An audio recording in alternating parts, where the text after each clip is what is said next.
Samajwadi party में कल जो एक्शन, ड्रामा और इमोशनल झगड़ा क्लाइमेक्स पर छूटा था, उसमें रात भर हुई सुलह की कोशिशें आज फिर फेल हो गई। सुबह अखिलेश से मिलने के बाद दोपहर में मुलायम सिंह सिर्फ शिवपाल यादव और उनके समर्थक मंत्रियों के साथ पार्टी दफ्तर पहुंचे। अखिलेश को चेहरा बनाने के सवाल पर इनकार कर दिया। शिवपाल के मंत्रिमंडल की वापसी का फैसला भी अखिलेश पर ही छोड़ दिया। राम गोपाल की बातों पर गुस्सा जताया और अमर सिंह को बीच में लाने से मना कर दिया। 2017 का चुनाव क्या अखिलेश के चेहरे के साथ ही लड़ेगी समाजवादी पार्टी, वही आपका चेहरा होंगे? विधानमंडल की बैठक में नाम पेश किया और समर्थन दिया, तो अगर विधायक चुने जाते हैं, सब में ये परंपरा है। अपनी प्रेस कॉन्फ्रेंस में मुलायम सिंह ने 4 बार कहा कि पार्टी और परिवार एक है, लेकिन शायद मुलायम सिंह के लिए पार्टी और परिवार सिर्फ शिवपाल और अमर हैं, अखिलेश नहीं। शिवपाल की मंत्रिमंडल में और राम गोपाल की पार्टी में वापसी पर पेच फंसा हुआ है। ना मुलायम झुकने को तैयार हैं और ना अखिलेश झुकने को तैयार हैं। अखिलेश को बुलाकर मुलायम सिंह ने कहा कि शिवपाल समेत बाकी मंत्रियों को मंत्रिमंडल में वापस लो, जिन्हें हटाया गया है। अखिलेश बोले, पहले रामगोपाल चाचा की पार्टी में वापसी हो। मुलायम रामगोपाल की वापसी पर तैयार नहीं हुए। मामला शिवपाल की मंत्रिमंडल में वापसी पर भी फंस गया है। ये मंत्री बनेंगे दोबारा, एक सवाल हाँ या ना बस। ये अखिलेश जी की सरकार में जा रहे हैं। ये मैं मुख्यमंत्री पर छोड़ रहा हूं। जो आप बोल रहे हैं मुख्यमंत्री सुन रहे हैं, वो बात मैं मुख्यमंत्री पर छोड़ रहा हूं। खबर है कि मुलायम सिंह की प्रेस कॉन्फ्रेंस में मंत्रिमंडल में वापसी को लेकर कोई भी पुख्ता बात नहीं कहने की वजह से शिवपाल यादव और उनके समर्थक ओम प्रकाश सिंह में मायूसी है।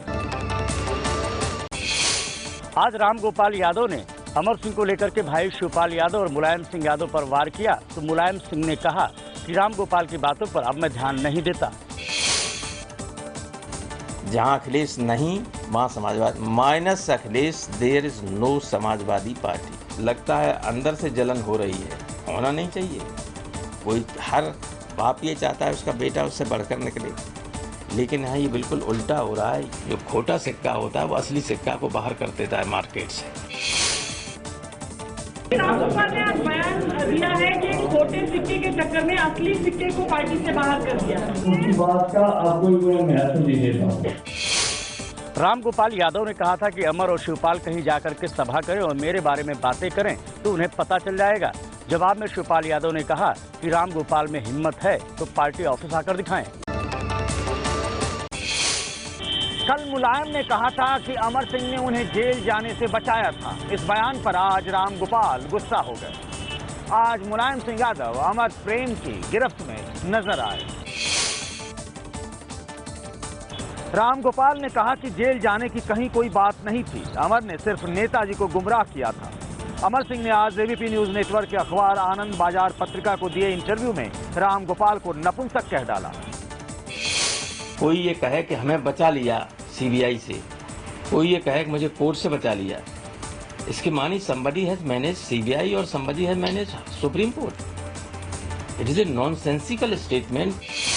अमर सिंह को बीच में क्यों लाते हो? जिन्हें जाने लोग षड्यंत्रकारी हैं, कुछ षड्यंत्रकारी हैं और जिनका कोई जनाधार भी नहीं है। वहीं अखिलेश पर नरम होते हुए अमर सिंह ने कहा कि अखिलेश को समझना होगा कि जैसे मुलायम सिंह उनके पिता हैं, वैसे ही वो पार्टी के भी पिता हैं। अखिलेश और शिवपाल की लड़ाई अब सड़क पर है। कल दोनों के समर्थक भिड़े थे और आज लड़ाई का सेकंड राउंड नजर आया।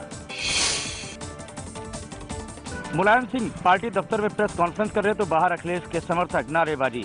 अखिलेश के समर्थक पेड़ पर भी चढ़े हुए थे तो शिवपाल के समर्थक अखिलेश के घर के बाहर नारेबाजी करने लगे। यूपी में समाजवादी पार्टी के 229 विधायक है, जिसमें इस वक्त 183 विधायकों का समर्थन अखिलेश यादव के साथ है। मुलायम के घर के झगड़े को विरोधी स्क्रिप्टेड ड्रामा बता रहे हैं। उत्तर प्रदेश के राज्यपाल राम नाईक ने कहा कि उत्तर प्रदेश के संकट पर उनकी नजर बनी हुई है। जो हो रहा है वो मैं देख रहा हूँ, मेरी निगाहें उस बात पर है। धरती पुत्र मुलायम सिंह आज न भाई के नेता रह गए, न पुत्र के नेता रह गए। तो ये कब्जाऊ पार्टी हो गई है, इसके अलावा कुछ नहीं। अखिलेश यादव आने वाले वक्त के लिए कम से कम इस वक्त मुख्यमंत्री का चेहरा नहीं है। कल प्रधानमंत्री मोदी ने भी मुलायम सिंह यादव के घर के झगड़े पर कहा था कि एक पार्टी को सिर्फ परिवार की चिंता है, प्रदेश की नहीं। यूपी में सियासी झगड़ा आज एक और पार्टी में हुआ। मंच पर बैठने को लेकर अजीत सिंह के विधायक की पिटाई हो गई।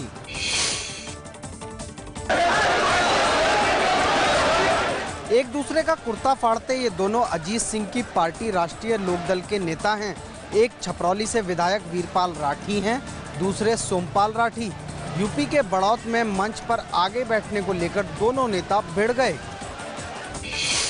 पिछले दिनों कांग्रेस के रोड शो के दौरान मेरठ में भी कार्यकर्ताओं में मंच पर आगे बैठने को लेकर जमकर मारपीट हुई थी। 3 तलाक के मुद्दे पर बीएसपी प्रमुख मायावती ने प्रधानमंत्री नरेंद्र मोदी को घेरा। कहा, मोदी इस विषय पर राजनीति ना करें। कल प्रधानमंत्री ने कहा था कि 3 तलाक के मुद्दे पर मुस्लिम बहनों को न्याय मिलना चाहिए। आज मायावती ने मोर्चा खोल दिया। कहा, बीजेपी संघ के कहने पर घिनौनी राजनीति ना करे। तलाक इस विषय को लेकर महिलाएं न्यायालय में जा गई हैं। हम अपेक्षा करते हैं कि उनको न्याय मिले। तो प्रधानमंत्री सिर्फ मुसलमानों पर तबसरा करके ये उत्तर प्रदेश के कैंपेन में ये अब इसको ट्रिपल तलाक को इशू बनेंगे प्राइम मिनिस्टर। 3 तलाक के खिलाफ केंद्र सरकार सुप्रीम कोर्ट में हलफनामा दे चुकी है। अब इस मामले को यूपी चुनाव से जोड़ा जा रहा है। हिंदुत्व शब्द की दोबारा व्याख्या से सुप्रीम कोर्ट का इनकार। चुनाव में धर्म के इस्तेमाल से जुड़े कानून पर सुनवाई के दौरान 7 जजों की बेंच ने किया साफ। आज सामाजिक कार्यकर्ता तीस्ता सीतलवाड़ ने 1995 में आए फैसले पर दोबारा विचार की दरख्वास्त की। उनकी मांग थी कि 5 राज्यों में जल्द होने जा रहे चुनाव में राजनीतिक पार्टियों को हिंदुत्व के नाम पर वोट मांगने से रोका जाए, लेकिन कोर्ट ने इस पहलू पर विचार करने से मना कर दिया। कोर्ट ने कहा, हम जन प्रतिनिधित्व कानून की धारा 123(3) पर सुनवाई कर रहे हैं। इसमें चुनावी फायदे के लिए धर्म, जाति, समुदाय और भाषा के इस्तेमाल को गलत माना गया है। किसी पुराने फैसले में तय किसी शब्द की परिभाषा हमारा विषय नहीं है। 1995 में सुप्रीम कोर्ट ने हिंदुत्व को धर्म की बजाय जीवन शैली बताया था। इसके बाद महाराष्ट्र के तत्कालीन मुख्यमंत्री मनोहर जोशी समेत शिवसेना बीजेपी के कई विधायकों की विधानसभा सदस्यता रद्द होने से बच गई थी। और अब इस वक्त की बड़ी खबर, जम्मू कश्मीर में पाकिस्तान को बीएसएफ ने करारा जवाब दिया है। खबर यह है कि पाकिस्तान की 5 से 6 रेंजर्स की पोस्ट को भारी नुकसान पहुंचाया गया है। तो भारत की तरफ से जवाबी कार्रवाई की गई है। 5 से 6 पाक रेंजर्स की पोस्ट को नुकसान पहुंचाया है भारतीय बीएसएफ की तरफ से। आरएसपुरा में पाकिस्तान ने फायरिंग की थी, आज सीजफायर का उल्लंघन किया था, उसी का भारत की तरफ से पाकिस्तान को एक करारा जवाब। पाकिस्तान ने फिर तोड़ा सीजफायर। आरएसपुरा में पाकिस्तान ने की जबरदस्त फायरिंग। आरएसपुरा सेक्टर के बेघा गांव में जब एबीपी न्यूज हालात का जायजा लेने पहुंचा तो पाकिस्तान की ओर से अचानक फायरिंग शुरू हो गई, जिसके बाद सभी लोग बंकर नुमा कमरों में यहाँ पर, क्योंकि लगातार आप सुन रहे हैं किस तरह से आवाजें यहाँ पर आ रही है। लगातार यहाँ पर गोलीबारी हो रही है। सुबह करीब 11:30 बजे से यहाँ पर गोलीबारी हो रही है। इस बीच भारत में पाकिस्तान के राजदूत ने सीजफायर एग्रीमेंट को लागू करने की मांग की है।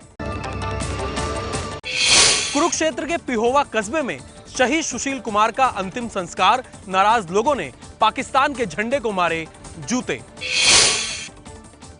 आज शहीद सुशील कुमार का शव जैसे ही उनके घर पहुंचा, हजारों लोग उनके अंतिम दर्शन के लिए उमड़ पड़े। तिरंगे में लिपटे शहीद के शव को बेटे ने चूमा और तिरंगे को माथे से लगाया। डैडी को आ जाए, वो मानते हैं, वो सबका कहना मानते हैं।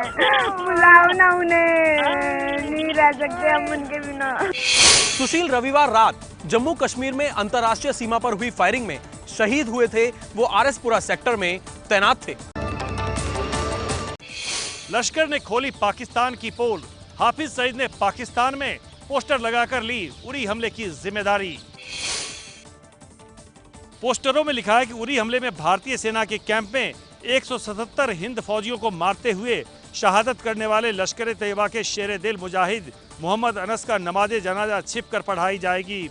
पोस्टर के बीच में लिखा है, 25 अक्टूबर को मंगल के दिन सदाबहार नर्सरी में बड़ा नाला नवाज चौक। आखिर में हाफिज सईद की बड़े से फोटो के साथ लिखा है हाफिज सईद इसमें भाषण देंगे, शामिल होंगे।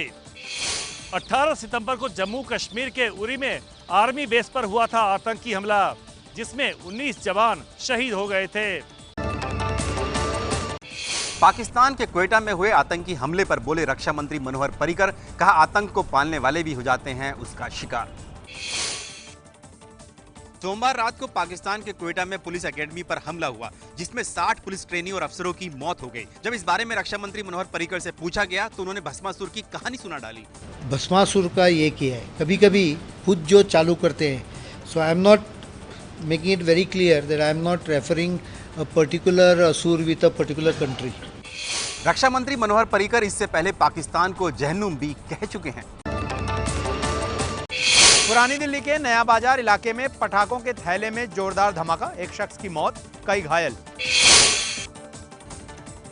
धमाके का ये वीडियो देखिए। धमाका इतना जबरदस्त था कि 100 मीटर के दायरे में सारी दुकानों के शीशे टूट गए। धमाके से पटाखों वाले थैले को ले जा रहे शख्स की मौके पर ही मौत हो गई। दिवाली से पहले नया बाजार के सकरे इलाके में हुए धमाके के पीछे साजिश की आशंका भी जताई जा रही है।